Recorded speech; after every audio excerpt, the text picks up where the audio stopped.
এটা ফরজ প্রত্যেক মুসলমান নারী এবং পুরুষের জন্য। মহিলারা তাদের বিশেষ কিছু কারণে তারা রোজা থাকবে না, পরে আবার কাজা করে নিতে হবে, এ পূরণ করে দিতে হবে। জেনে নাও বেতাকাবাসী, জেনে নাও আমার ভাইয়েরা, যেই রোজাকে তুমি ভাঙছো রমাদান মাসের, তুমি জেনে নাও এটা সাধারণ কিছু না। রাসূল সাল্লাল্লাহু আলাইহি ওয়াসাল্লাম বলেছে, একটা রমজানের রোজা যে ভাঙলো ইচ্ছা করে কোনো কারণ ছাড়া, এই লোক রমজানের পরে লাগাতার না, থেমে না, লাগাতার একটার বদলে 2 মাস রোজা পালন করতে হবে। ভাবা যায় এটা কি? তুমি একটু ভাবো, রমজান মাসের একটা রোজা ভাঙলে রমজানের পরে একটার বদলে কাফারা হচ্ছে লাগাতার 2 মাস সিয়াম। এরপরে এটা গেল জরিমানা, এটা গেল কি? এটা গেল জরিমানা। এরপরেও তোমার মাপ চেয়ে নিতে হবে রোজা যে ভাঙছো বিনা কারণে। তাওবা ইস্তিগফার, আল্লাহর কাছে ক্ষমা চেয়ে নিতে হবে রোজা ভাঙার কারণে। মানে একটা রোজা ভাঙার কারণে 2 মাস রোজা থাকলো যথেষ্ট, কি বাকি আছে? মাপ চেয়ে নিতে হবে। এবার মাপ পাইছো না পাইছো এটা কে জানে? তাহলে যেই রোজা আমরা ভাঙি এটার একটার বদলে কাফারা কত মাস রোজা? এটা কি মানে ভেঙে রাখা যাবে নাকি লাগাতার? আল্লাহু আকবার। শোনো বেতাকাবাসী, আমার ভাইয়েরা, যারা তোমরা ঈমান এনেছো রবের প্রতি, রব তোমাদের বলছে, ইয়া আইয়ুহাল্লাযীনা আমানু কুতিবা আলাইকুমুস সিয়ামু কামা কুতিবা আলাল্লাযীনা মিন ক্বাবলিকুম লাআল্লাকুম তাত্তাকুন। বেতাকাবাসী, তোমরা যারা আল্লাহর প্রতি ঈমান এনেছো, যারা তোমরা ঈমান এনেছো শেষ দিবসের প্রতি, যারা তোমরা জানো এই পৃথিবী চিরস্থায়ী নয়, মৃত্যুর পর সাক্ষাৎ করবে তোমরা পৃথিবীর প্রতিপালক মানুষের স্রষ্টার সাথে, যিনি আমাদের সব কর্মকাণ্ডের হিসেব রক্ষা করছেন, এবং সেই হিসেবের সম্মুখীন আমরা হতে হবে। তিনি বলছেন, হে তোমরা যারা ঈমান এনেছো, কুতিবা আলাইকুমুস সিয়াম, তোমাদের উপর রোজাকে ফরজ করা হয়েছে, তোমাদের উপর রোজাকে অনিবার্য করা হয়েছে, তোমাদের উপর রোজাকে করতেই হবে বলে করা হয়েছে। কেউ এটা থেকে পার পাবে না। কামা কুতিবা আলাল্লাযীনা মিন ক্বাবলিকুম, ও মুহাম্মদের উম্মতরা সাল্লাল্লাহু আলাইহি ওয়াসাল্লাম, তোমরা যারা ঈমান এনেছো আল্লাহর প্রতি, জেনে রাখো তোমাদের উপর রমাদানকে ফরজ করা হলো যেমন তোমাদের পূর্ববর্তী, তোমাদের আগে যে নবী রাসূল এসেছে, তোমাদের আগে যে উম্মতরা ছিল, ওদের উপরও যেমন রোজা ফরজ ছিল, ঠিক তোমাদের উপরও তেমন রোজা ফরজ। কেন এই রোজা ফরজ করে? আল্লাহ বলছে যে আল্লাহ নাকি এটা দয়া করেছে। তোমরা কি আল্লাহ দয়া নিতে চাও না? নিতে চাও? তবে শোনো, তোমাদের রব বলছে, কামা কুতিবা আলাল্লাযীনা মিন ক্বাবলিকুম, যেমনটা রোজা ফরজ ছিল তোমাদের পূর্ববর্তীদের উপরে, তো রোজা থাকলে কি হবে? লাআল্লাকুম তাত্তাকুন। আল্লাহ বলছে এই রোজাকে আমি তোমাদের জন্য বাধ্য করেছি, তোমরা এটাকে থেকে দেখো, তোমরা এটা পালন করে দেখো, একটা মাস তোমরা রোজা রেখে দেখো, দেখো তোমাদের আল্লাহ ভীরুতা বাড়বে, দেখবে তোমাদের আল্লাহর সাথে সম্পর্ক ভালো হবে, দেখবে তোমাদের আল্লাহর সাথে পরিচয় হবে, দেখবে তোমাদের আল্লাহর পরিচিতি বাড়বে, দেখবে তোমাদের আল্লাহর প্রতি সন্তুষ্টি বাড়বে, দেখবে তোমাদের পৃথিবীর মূল্য তোমরা বুঝবে, দেখবে তোমরা পৃথিবী থেকে বিদায় নেওয়ার পরে কোথায় তোমরা যাবে তার মূল্যায়ন তোমরা করতে পারবে। একটা মাস রোজা রেখে দেখো। আল্লাহ বলছে যে ও ঈমান আনছো তো শোনো, এই রোজাটা 1 মাস তোমার উপরে ফরজ এই জন্য করিনি যে তোমার কষ্ট হবে, এই জন্য করেছি যাতে তুমি তাকওয়াবান হতে পারো, যাতে তুমি আল্লাহ ভীরু হতে পারো। যেমন একজন ড্রাইভার ড্রাইভিং শিখায় কি মানুষকে অ্যাক্সিডেন্ট করার জন্য নাকি সুন্দর করে ড্রাইভ করার জন্য? একজন শিক্ষক বই শিখায় কি পড়ালেখা লেখে শিক্ষিত সুশিক্ষিত হওয়ার জন্য নাকি জঙ্গলি মূর্খ গাধাগর্দ হওয়ার জন্য? আল্লাহ বলছে, আমি আমার খুতবার শুরুতে 3টা আয়াত পড়েছিলাম, ইয়া আইয়ুহাল্লাযীনা আমানুত্তাকুল্লাহ, হে তোমরা যারা ঈমান এনেছো আল্লাহকে ভয় করো, হাক্কা তুকাতি, যেভাবে ভয় করা উচিত। তারপর আমি আরেকটা আয়াত পড়েছিলাম, ইয়া আইয়ুহান নাসুত্তাকু রাব্বাকুম, হে মানুষরা তোমরা তোমাদের রবকে ভয় করো। এরপর আমি আরেকটা আয়াত পড়েছিলাম, ইয়া আইয়ুহাল্লাযীনা আমানু, হে তোমরা যারা ঈমান এনেছো ইত্তাকুল্লাহ ওয়া কুলু কওলান সাদীদা, তোমরা আল্লাহকে ভয় করো এবং সত্য কথা বলো। বেতাকাবাসী, তোমার মনে কি প্রশ্ন জাগে না? জামিআল আকসার আজকের মসজিদের সম্মানিত মুসল্লিরা, আপনাদের মনে কি প্রশ্ন জাগে না? আল্লাহ বারবার বলছে ভয় করো রবকে, যেভাবে ভয় করা উচিত। হে মানুষ, তোমরা তোমাদের রবকে ভয় করো, যিনি তোমাদেরকে সৃষ্টি করেছেন একজন মানুষ থেকে, তারপর বিভক্ত করেছেন নর এবং নারীতে। আপনাদের মনে কি প্রশ্ন জাগে না? আল্লাহ বলছে যে হে মানুষ, তোমরা যারা ঈমান আনছো তোমরা আল্লাহকে ভয় করো এবং সত্য কথা বলো। কিভাবে আল্লাহকে ভয় করব? প্রশ্ন জাগে কিনা? এই সূরা বাকারার 183 নম্বর আয়াত আল্লাহ বলছে যে কুতিবা আলাইকুমুস সিয়াম কামা কুতিবা আলাল্লাযীনা মিন ক্বাবলিকুম লাআল্লাকুম তাত্তাকুন, তোমাদের উপরে রোজাকে ফরজ করেছি যেমনটা তোমাদের পূর্ববর্তীদের উপরে ফরজ ছিল, যাতে তোমরা আল্লাহকে ভয় করতে পারো। তাহলে আল্লাহ বারবার বলছে আল্লাহকে ভয় করো, আল্লাহকে ভয় করো, আল্লাহকে ভয় করো। আল্লাহকে যে ভয় করছে এর প্রমাণ কি? এটা অনেকগুলো আমালের মাধ্যমে প্রমাণ করতে হবে যে আমরা আল্লাহকে ভয় করি, কিন্তু খুবই ইম্পর্টেন্ট যেটা আল্লাহ সুবহানাহু ওয়া তাআলা উল্লেখ করেছে, একেবারে সরাসরি কথা বলেছে যে কামা কুতিবা আলাইকুমুস সিয়াম লাআল্লাকুম তাত্তাকুন, তোমাদের উপরেও রোজাকে ফরজ করা হয়েছে যাতে তোমরা আল্লাহকে ভয় করতে শিখো। তোমরা কি আল্লাহকে ভয় করতে শিখবা? সামনে রমাদান মাস আসতেছে, তোমরা তোমাদেরকে প্রস্তুত করো। আমি যারা ভ্যান চালায়, রিক্সা চালায়, অথবা খেটে খাওয়া, দৈনিক দিনে কাজ করে দিনে খায়, সবাইকে অনুরোধ করে বলবো আপনারা রমাদান মাসের জন্য কিছু কিছু কিছু কিছু কিছু জমান। যদি এমনটা হয় যে রিক্সা আপনার রোজা নিয়ে নেবে, ভ্যান আপনার রোজা নিয়ে নেবে, যদি এমনটা হয় মাঠে, আল্লাহ সাল্লাল্লাহু আলাইহি ওয়াসাল্লাম বলেছেন বুনিয়াল ইসলামু আলা খামস, ইসলামের স্তম্ভ পাঁচটি। তো কি? শাহাদাতি আল্লা ইলাহা ইল্লাল্লাহ ওয়া আন্না মুহাম্মাদুর রাসূলুল্লাহ। এই ইসলাম, পুরো ইসলামটা এই পাঁচটা খুঁটির উপরে আছে। এই পাঁচটা খুঁটির উপরে আছে, এরকম পাঁচটা খুঁটির উপরে। এই বুনিয়াল ইসলাম আলা খামস, এই পাঁচটা স্তম্ভের উপরে ইসলাম। তোমার যত আমাল, তোমার যত সৎকর্ম, তোমার যত নেকির পুণ্য কাজ, সবকিছু এই পাঁচটা আমালের মধ্যে আছে। এই পাঁচটা খুঁটির মধ্যে আছে তোমার সমস্ত আমাল, ভালো অথবা মন্দ। ইসলামটাই টিকে আছে পাঁচটা খুঁটির মধ্যে। বুনিয়াল ইসলাম আলা খামস, পাঁচটা স্তম্ভের মধ্যে ইসলামটা আছে। ইসলামের স্তম্ভই হচ্ছে পাঁচটা। এক নাম্বার স্তম্ভ কি? পাঁচটি স্তম্ভের মধ্যে একটি স্তম্ভ হচ্ছে আল্লাহকে সাক্ষ্য দেওয়া যে তিনি ছাড়া কোনো মাবুদ ইবাদত যোগ্য, উপাস্য যোগ্য, পরোয়া যোগ্য, ভয় যোগ্য দিতে পারে এমন কেউ তিনি ছাড়া নেই। তিনি ওয়াহ্হাব, তিনি রহমান রহিম, ওয়াদুদ, গফুর, করিম, তিনি সত্তার, জব্বার, তিনি কাহার, তিনি বিচার দিবসের মালিক, তিনি পৃথিবীর মালিক, তিনি আসমান ও জমিনের মালিক। লা ইলাহা ইল্লাল্লাহ, কোনো ইলাহ নেই, কোনো মাবুদ নেই, কোনো হকদার নেই আল্লাহ ছাড়া ইবাদতের, এইরকম সাক্ষ্য দেওয়া এবং তার সঙ্গে সাক্ষ্য দেওয়া যে মুহাম্মদ ইবনে আব্দুল্লাহ সাল্লাল্লাহু আলাইহি ওয়াসাল্লাম, আব্দুল্লাহর পুত্র মুহাম্মদ সাল্লাল্লাহু আলাইহি ওয়াসাল্লাম, আমিনার পুত্র মুহাম্মদ সাল্লাল্লাহু আলাইহি ওয়াসাল্লাম আল্লাহর প্রেরিত বান্দা এবং রাসূল।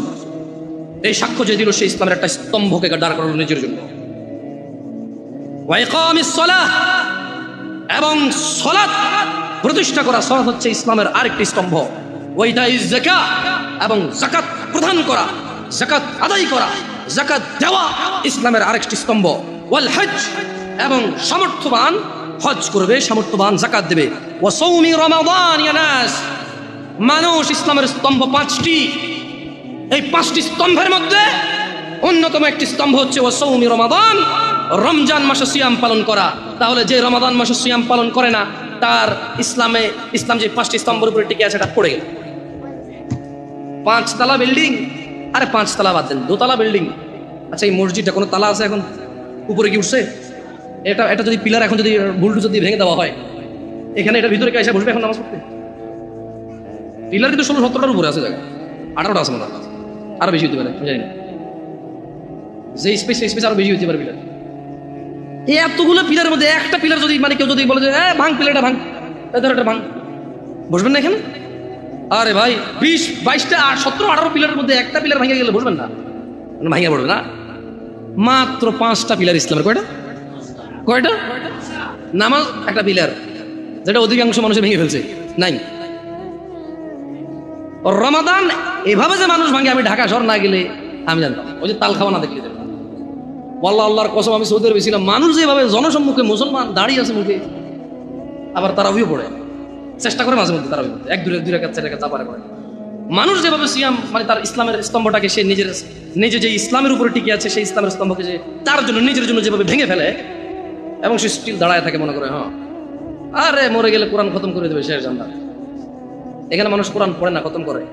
শোনো বেতাগা জামে আল আকসার মুসল্লিরা, যারা তোমরা আজকে দূর দূরান্ত থেকে এসেছো, তোমরা জেনে রাখো, আন জাবির রাদিয়াল্লাহু আনহু, জাবির রাদিয়াল্লাহু আনহু থেকে বর্ণিত, তিনি বলেন আন্না রাজুলান সাআলা রাসূলুল্লাহ সাল্লাল্লাহু আলাইহি ওয়াসাল্লাম ফাকাল, একজন ব্যক্তি রাসূল সাল্লাল্লাহু আলাইহি ওয়াসাল্লামের কাছে জিজ্ঞাসা করে বলল, আরাআইতা ইযা সাল্লাইতুস সালাওয়াতিল মাকতুবাত ওয়া সামতু রমাদান, বলল যে আমি যদি শুধু ফরজ নামাজ পড়ি। একজন লোক রাসূল সাল্লাল্লাহু আলাইহি ওয়াসাল্লামের কাছে এসে বলল যে ইয়া রাসূলুল্লাহ, আমি যদি শুধু ফরজ নামাজ, মানে যে খুঁটি, ফরজ নামাজ হচ্ছে কি স্তম্ভ, ফরজ নামাজ কি?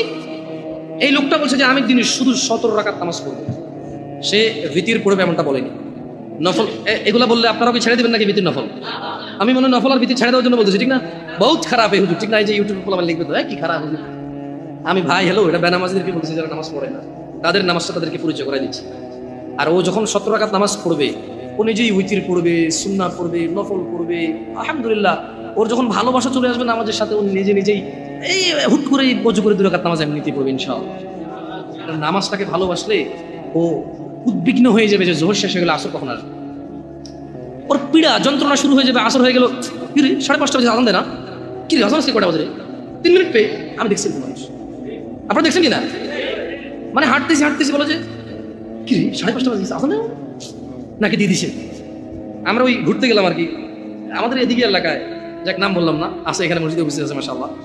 তো বলে যে আমার সাথে আজান তো দিয়ে দিছে মনে হয়, এদিকে কোনো আজান শোনা যায় না। আমরা ওই যে একটা খাল বিল কিছু একটা পাড়েছিলাম আর কি, একটু জনমানবের বসতির একটু বাহিরেই। তো আমার বলে যে না ভাই, মুহাম্মদ ইবনে আবদুল্লাহ সাল্লাল্লাহু আলাইহি ওয়াসাল্লাম রাহমাতাল লিল আলামিন, ইমামুল আম্বিয়া, ইমামুল মুরসালিন সাল্লাল্লাহু আলাইহি ওয়াসাল্লাম, তিনি বললেন নাম, হ্যাঁ। ক্বালা ওয়াল্লাহ লা আযীদু আলা যালিকা শাইআ, ওই ব্যক্তি বলল আল্লাহর কসম, আমি দিনে 70 রাকাত নামাজ, রমজান মাসের রোজা, আল্লাহর হালালকে হালাল, আল্লাহর হারামকে হারাম, এর বাহিরে কোনো কিছুই বৃদ্ধি করবো না। সহিহ মুসলিমের হাদিস। আল্লাহর নবী বলেছে জান্নাতে যাবে যদি সে এটা করে। সে যে যা বলেছে। দিনী ভাইরা, যারা আপনারা কঠোর পরিশ্রম করেন, আমি বলি কি শুরু করেন, দিনে 17 রাকাত সালাত দিয়ে শুরু করেন। হাইয়া আলাস সালাহ বললে মসজিদে চলে আসেন। ওয়াল্লাহি সালাত কঠিন কিছু নয়। বেতাগার মানুষ, তোমাদেরকে ছোট্ট একটা উদাহরণ দিই, যদিও খুতবাটা আসলে খুতবা তো টাইমটা নির্ধারিত, ইনশাআল্লাহ এর মধ্যে শেষ করার চেষ্টা করবো সর্বোচ্চ। বেতাগার মানুষ, তোমরা যারা নামাজ আদায় করো না, নামাজ কঠিন কিছু তো নয়। আমি তোমাকে কি নামাজের একটা নমুনা বলবো? দেখো নামাজ কি জিনিস। আল্লাহু আকবার বললে, তুমি সানা পড়লে, আউযু বিল্লাহ পড়লে, বিসমিল্লাহ পড়লে, আলহামদুলিল্লাহি রাব্বিল আলামিন মানে সূরা ফাতিহা পড়লে, সঙ্গে যে কোনো একটা সূরা হইলেই হলো, সঙ্গে যে কোনো সূরার বড় একটা আয়াত হইলে হইলো, অথবা ছোট ছোট 3টা আয়াত হলে চলবে। আমি কি তোমাকে ছোট 3টা আয়াত পড়ে শোনাবো? আউযু বিল্লাহি মিনাশ শাইতানির রাজীম, ওয়াল মুরসালাতি উরফা ফাল আসিফাতি আসফা। 2 আয়াত হয়ে গেছে কিন্তু। আল্লাহু আকবার। এরকম ছোট 3টা আয়াত পড়লেই হলো। কুল হুয়াল্লাহু আহাদ আল্লাহুস সামাদ লাম ইয়ালিদ ওয়া লাম ইউলাদ ওয়া লাম ইয়াকুল লাহু কুফুয়ান আহাদ। তো জামশেদ ভাই, নামাজ সহজ কিভাবে? আমি তো শুধু আলহামদুলিল্লাহ সূরা পারি আর কুল হুল্লাহ পারি, আর কিছু এখন পারি না। তো ঠিক আছে, তুমি প্রথম রাকাতে আলহামদুলিল্লাহ সূরা পড়ো, রুকুতে যাও। আচ্ছা, প্রথম রাকাতের রুকুতে সুবহান রাব্বিয়াল আযীম, সুবহান রাব্বিয়াল আযীম, সুবহান রাব্বিয়াল আযীম। দ্বিতীয় রাকাতের রুকুতে কি অন্য কিছু? সেম। আসলে কি প্রথম রাকাতে যেটা পড়ছি ওটাই, যদি 3 নম্বর রাকাত তাইলে আল্লাহ 3 নম্বর রাকাতের রুকুতে সেম, ভিন্ন কিছু না। তো খুব কঠিন কিছু মনে হচ্ছে না, ঠিক না? একটা মুখস্থ করতে পারলেই হলো। আচ্ছা, চতুর্থ রাকাতের রুকুতে কি করবো? সেম। আরে না, এখানে অনেকে সালাত আদায় করে না, বলেছে কঠিন, আমি সালাত করতে জানি না। ইয়া বেতাকাবাসী, মাররা সাহেল, একদম সহজ, ওয়াল্লাহি একদম সহজ। এই প্রথম রাকাতের রুকুতে সুবহান রাব্বিয়াল আযীম, সুবহান রাব্বিয়াল আযীম, সুবহান রাব্বিয়াল আযীম। দ্বিতীয় রাকাতেও সেম, তৃতীয় রাকাতেও সেম, চতুর্থ রাকাতেও সেম। মজার কথা হলো ফরজ নামাজেও সেম, সুন্নত নামাজেও সেম, নফল নামাজেও সেম নাকি? ইয়া আল্লাহ আল্লাহ আল্লাহ আল্লাহ, লা ইলাহা ইল্লাল্লাহ, লা ইলাহা। ঈদের নামাজও সেম। ওয়াল্লাহ ঈদের জন্য স্পেশাল কিছু হবে না। এই সুবহান রাব্বিল আযীম, নফল, সুন্নত, ফরজ, একবারে যত নামাজে মানুষ রুকুতে যায় সেম এটা পড়ে সুবহান রাব্বিল আযীম। তাহলে এটা কি কঠিন কিছু? আচ্ছা, দ্বিতীয় রাকাতের শুরুটা কি দিয়ে হবে? সূরা বাকারা দিয়ে। এই প্রথম রাকাতে আলহামদুলিল্লাহ সূরা পড়ছেন না? সূরা আল মাইদা দিয়ে হলে ভালো হয়। কঠিন, অনেক কঠিন, বিশাল বড় সূরা। এই তোমরা যারা নামাজ পড়ো না বলতেছো নামাজ জানো না, প্রথম রাকাতে তো আলহামদুলিল্লাহ সূরা পড়ছো, দ্বিতীয় রাকাতে কি পড়বা? ইয়া আল্লাহ, প্রথম রাকাতের মতোই। ও তাহলে আমরা তার মানে সেম 1 টাকা, যেরকম ধরো এখানে 1 টাকা 2টা নোট, দুটোটা সেম না, 1 2, তার মানে 2টা, এই জন্য 2। তার মানে সালাত 1 রাকাত যেভাবে পড়ে 2 রাকাতও 3 রাকাতও, জাস্ট বারবার রাকাতের কারণে সংখ্যা কাউন্ট করা হয়। যেমন ফজর 2 রাকাত পড়ে 2 পড়া হয়, যোহর 4 রাকাত পড়ে 4 পড়া হয়, মাগরিব 3 পড়া হয়। বেতাকে বাসে কি বুঝতে পারছো? নামাজ কঠিন কিছু না। আচ্ছা, আরেকটা প্রশ্ন, ফরজ নামাজে বৈঠকে আত্তাহিয়াতু পড়ি, সুন্নত কি পড়া লাগবে? ইয়া আল্লাহ, তোমরা এই নামাজ পড়ো না, এটা কঠিন নাকি? বেতাগাবাসী, তোমাদেরকে আমি আহ্বান জানাচ্ছি, সালাতের দিকে আসো। শোনো বেতাগাবাসী, জামশেদ মজুমদার শুধু পড়ে শুনিয়েছি। হাদিস জাবির রাদিয়াল্লাহু আনহু থেকে বর্ণিত, সহিহুল মুসলিমে উল্লেখিত হাদিস। ব্যক্তি এসে রাসূল সাল্লাল্লাহু আলাইহি সাল্লামকে বলেছে, শুধু 17 রাকাত নামাজ পড়ো, বাস। রমজান মাস আসলে রোজা রাখবার, কোনো রোজা রাখবো না, দুনিয়াতে যা রোজা আছে। ইয়া রাসূলুল্লাহ, আল্লাহ যেটাকে নিষেধ করছে সেটাকে আমি নিষেধ করবো, আমি এটা করবো না। আল্লাহ যেটাকে হালাল করছে, পৃথিবীর মানুষ যদি অপছন্দ করে, আমি বলবো এটা সুন্দর, এটা ভালো, এটা করো, করবো, বাড়তি কিছু করবো না। আমি কি জান্নাতে যাবো? তিনি সাল্লাল্লাহু আলাইহি সাল্লাম বলেছেন, নাম, তুমি জান্নাতে যাবা যদি এমনটা করো। যারা আপনারা অভাবের দোহাই দিয়ে সালাত আদায় করেন না, আপনাদেরকে বলে রাখি, ঈশার নামাজ 15 রাকাত নয়, ঈশার নামাজ মাত্র 4 রাকাত। আমি এই আমার নাঙ্গলকোটে আমার গ্রামে এসে মুরব্বিদেরকে জিজ্ঞেস করেছি, বলেছি যে ঈশার নামাজ 15 রাকাত কিভাবে? বললাম, দাদা ঈশার নামাজ কেমনে 15 রাকাত? বড় সুন্নত সাইড, ফরজ সাইড কত হয়েছে? বললাম 8। কত দর সুন্নত 2 রাকাত কত হয়েছে? বললাম 10। নফল 2 রাকাত 10। বললাম, দাদা এটা ধরতে গেলাম না, কাকা নফল কেন ঈশা ধর নাই? নফল তো নফল নিজেই নামাজ, এটা ঈশা কেন? তুই তো বাজারিয়া কথা কস, তুই আসলে তুই নফল 2 রাকাত। আমি বললাম, না দাদা, নফল ঈশা নয়, ঈশার নিজে একটা নামাজ, নফল নিজে একটা নামাজ। ঈশা কেমনে 2 রাকাত হয়? নফলের কি সীমা আসেনি? এ বেতাগার মানুষ, নফলের কি সীমা আছে? এ আসর মানে মাগরিবের পরে কি ঈশার আগে কি 2 রাকাত নফল ফরজ যাইতো না? ঈশার নামাজের পরে রাত 12টা বাজে কি 2 রাকাত নফল ফরজ যাইতো না? দিনে 10টা বাজে নফল নামাজ ফরজ যাবনি, তো এটার কি টাইম আসেনি? এটা নিষেধ না আছে যে মাকরু সময় ঘুরতে হইতো। তাই বললাম, না দাদা, আমি নফল নামাজ ধরতে হইতো না 2 রাকাত ঈশা। কত ধরস্যা, ঠিক আছে, তর্কের খাতিরে ধরে নিলাম আমি। তারপরে কত হইলো দাদা? 12। বললাম, ঠিক আছে, বাকি 3 কেমন আমরা কোন? আমাকে বললো যে ভিতরে 3 রাকাত। আমি বললাম যে ভিতরে তো নিজেই একটা নামাজ, একটুকে নফল করে আসে, যাক, নফলে যেতে কোনো টাইম নাই, আপনি ঈশার মধ্যে 2 রাকাত দিচ্ছেন, ঠিক আছে। মানুষ নফল পড়লে ইনশাআল্লাহ কিয়ামতে যখন সে যাবে, তার নামাজ ঘাটতে থাকলে আল্লাহ এই 2 রাকাত নফলকে তার ফরজে নিয়ে আসবে ইনশাআল্লাহ। ভিতরের নামাজ আল্লাহ নিয়ে যাবে, কিন্তু ভিতর তো নিজেই একটা নামাজ দাদা। এটা ঈশার নামাজের যখন কোনো মানুষ ঈশা শেষ করবে, তখন তাই ওর উপরে ভিতরে স্টার্ট হবে। আচ্ছা, কোনো মানুষ ঈশা পড়ে না, ভিতর পড়বে, পড়লে কি ধরে রাখবেন? ধরেন লোকটা আজকে রাত 12টা বাজে এখন একটা বক্তব্য শুনলো, এক আয়াত পড়লো, পড়ার পরে সে চিন্তা করলো যে না, তার তওবা করা দরকার, সে এখন ঈশা পড়ে ভিতর পড়তে পারবে না? পারবে তো। কিন্তু আমি বলতে চাই বেতাগার জনসাধারণকে, ও বেতাগার জনসাধারণ, তোমরা যেই নামাজটাকে তোমরা আদায় করো না, তা তোমাদের ইসলামকে টিকিয়ে রাখার খুঁটি। সিয়াম ভঙ্গ করলে তা তো বছরে একবার আসে, একটা খুঁটি ভেঙে ফেললে দিনে 5 বার তোমার খুঁটিটাকে তুমি ভাঙো, দিনে 5 বার তুমি তোমার খুঁটিটাকে ভাঙো। তোমার ঘরের একটা পিলার না থাকলে তুমি ঘরে থাকবা না, অথচ তোমার প্রতিদিন তোমার যে স্তম্ভের উপরে তোমার ইসলাম টিকে আছে, সেই স্তম্ভটাকে তুমি ভাঙো, একটু ভয় পাও না, তোমার জাহান্নামে যাওয়ার ভয় আসা উচিত। জেনে রাখো, তুমি দিনে 17 রাকাত নামাজ এবং রমজানের রোজা দিয়ে শুরু করো। রোজা রাখলে আল্লাহ তোমার তাকওয়া বৃদ্ধি করবে। সিয়াম পালন করো, তুমি রমজান মাসের রোজা ভাঙিও না। জেনে রাখো, তুমি যদি একটা রোজা ভাঙো, একটা রোজার কাফারা লাগাতার 2 মাস রোজা, লাগাতার, মধ্যখানে বিরতি দেওয়া যাবে না। লাগাতার 2 মাস রোজা থাকলে একটার বদলে কাফারা হবে। এরপরে যথেষ্ট নয় এই কাফারা, এই 2 মাস লাগাতার রোজা থাকার পরে আল্লাহর কাছে মাফ চাইতে হবে তুমি বিনা কারণে কেন রোজাটা ভাঙলে। এরপরে কিয়ামত পর্যন্ত, বিচার মাঠ পর্যন্ত অপেক্ষা করা লাগবে, এটা জানার জন্য যে তুমি যে তওবা করেছো, এই তওবা আল্লাহ কবুল করেছে কিনা। কত ভয়ানক একটা ব্যাপার না? রোজা রাখবা ইনশাআল্লাহ, রোজা রাখবা ইনশাআল্লাহ। বেতাগার মানুষ, খুশি হয়ে যাও, সন্তুষ্ট হয়ে যাও রবের প্রতি, তারা যারা তোমরা রমজান মাস পাচ্ছ। আল্লাহ আমাদের সবাইকে রমাদান পর্যন্ত পৌঁছে দিন। ইয়া আল্লাহ, রমাদান পর্যন্ত না নিয়ে আপনি মৃত্যু দিয়েন না। জানবে তুমি রমাদান কি? জানবে। আন আবি হুরায়রা রাদিয়াল্লাহু আনহু, আবু হুরায়রা রাদিয়াল্লাহু আনহু থেকে বর্ণিত, তিনি বলেন, আন্না রাসূলুল্লাহ সাল্লাল্লাহু আলাইহি ওয়াসাল্লাম قال, রাসূল সাল্লাল্লাহু আলাইহি সাল্লাম বলেছেন, ইযা জাআ রমাদান ফুতিহাত আবওয়াবুল জান্নাহ। ও মানুষ, শুনে নাও, আবু হুরায়রা বলছে, মুহাম্মদ সাল্লাল্লাহু আলাইহি ওয়াসাল্লাম বলেছে, ইযা জাআ রমাদান, যখন রমাদান মাস আসে, আল্লাহ আল্লাহ আল্লাহ আল্লাহ, ফুতিহাত আবওয়াবুল জান্নাহ, আবওয়াবুল জান্নাহ, জান্নাতের দরজা খুলে দেওয়া হয়। ওয়া গুলিকাত আবওয়াবুন নার, জাহান্নামের দরজাকে বন্ধ করে দেওয়া হয়। আলহামদুলিল্লাহ, ইয়া আল্লাহ, কি মাস এটা? ইয়া আল্লাহ, আরে কি মাস! সুবহানাল্লাহ, সুবহানাল্লাহ। জান্নাতের দরজা খুলে দেওয়া হয়, জাহান্নামের দরজা বন্ধ করে দেওয়া হয়। ওয়া সুফিদাতিশ শায়াতিন, এবং দুষ্ট জিনদেরকে বন্দী করে ফেলা হয়। রোজা যে ভাঙছো, শয়তানের তো দোষ দিতে পারবে না।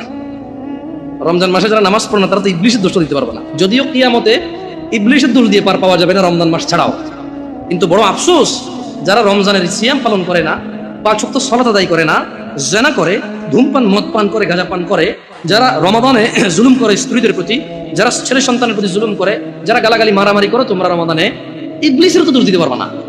তাহলে মেনে নাও মিনাল জিন্নাতি ওয়ান নাস, শয়তান দুই রকম, একটা মানুষ শয়তান, একটা জিন শয়তান। এই রমাদান আসলে বোঝা যায় কোনটা মানুষ শয়তান। ইবলিস শয়তান তো দেখা যায় না, মানুষগুলো দেখা যায়। আল্লাহ মাফ করুন, আল্লাহ আমি তিরস্কার করে বলছি না, দেখা যায়। আল্লাহ ক্ষমা করে হিদায়াত দান করুন আমাদেরকে। শুনে নাও বেতাকাবাসী আন আবি হুরায়রা রাদিয়াল্লাহু আনহু ইয়াকুল, আবু হুরায়রা রাদিয়াল্লাহু আনহু থেকে বর্ণিত, তিনি বলেন, قال رسول الله صلى الله عليه وسلم قال, রাসূল সাল্লাল্লাহু আলাইহি ওয়াসাল্লাম বলেছেন, কুল্লু আমালি ইবনি আদম লাহু ইল্লা সিয়াম, যত আমল আছে বনি আদমের সব কিছু তার নিজের জন্য, ইল্লা সিয়াম, সিয়াম ব্যতীত, ফাইন্নাহু লি, কেননা সিয়াম আল্লাহর জন্য, ওয়া আনা আজজি বিহি, আল্লাহ বলছে আমি নিজে সিয়ামের প্রতিদান দান করব। তোমার সালাত, তোমার যাকাত, তোমার হজ, তোমার